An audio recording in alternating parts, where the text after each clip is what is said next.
ഭർത്താവുമായി പിരിഞ്ഞു കഴിയുകയായിരുന്ന യുവതിയെ പലതവണ ലൈംഗിക പീഡനത്തിന് ഇരയാക്കി. മദ്യം നൽകിയ ശേഷം നഗ്ന ദൃശ്യങ്ങൾ പകർത്തി വിവാഹ വാഗ്ദാനം നൽകി പീഡിപ്പിച്ചെന്ന യുവതിയുടെ പരാതിയിൽ യുവാവ് അറസ്റ്റിൽ. നൂറനാട് ആലപ്പുഴയിൽ ഭർത്താവുമായി പിരിഞ്ഞു കഴിയുകയായിരുന്ന യുവതിയെ പലതവണ പീഡിപ്പിച്ച യുവാവ് അറസ്റ്റിൽ. ആദിക്കാട്ടുകുളങ്ങര ചാമവിളയിൽ ഷൈജു ആണ് അറസ്റ്റിലായത്.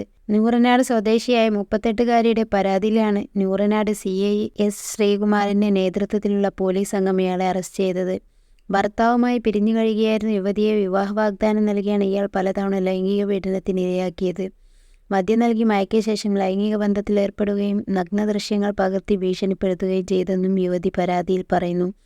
പ്രതി 2017 ക്ഷേത്രത്തിൽ കൊണ്ടുപോയി താലി കെട്ടുകയും പിന്നീട് പലതവണ ലോഡ്ജിൽ കൊണ്ടുപോയി പലതവണ പീഡിപ്പിച്ചതായും പോലീസ് പറഞ്ഞു. കഴിഞ്ഞ ഡിസംബർ 31 യുവതിയെ ലോഡ്ജിലെത്തിച്ച് പ്രതി മദ്യം നൽകി പീഡിപ്പിക്കുകയും നഗ്ന വീഡിയോകൾ എടുക്കുകയും ചെയ്തിരുന്നു. ചതി മനസ്സിലാക്കിയതോടെ യുവതി ഇയാളെ അവഗണിച്ചു. എന്നാൽ വിളിക്കുമ്പോൾ ഫോൺ എടുക്കാതിരുന്നാൽ യുവതിയുടെ നഗ്ന വീഡിയോകൾ വീട്ടുകാർക്ക് അയച്ചു കൊടുക്കുമെന്ന് പ്രതി ഭീഷണിപ്പെടുത്തി. ഭീഷണി തുടർന്നതോടെയാണ് യുവതി പോലീസിൽ പരാതി നൽകുന്നത്. തുടർന്നാണ് പോലീസ് പ്രതിയെ അറസ്റ്റ് ചെയ്തത്.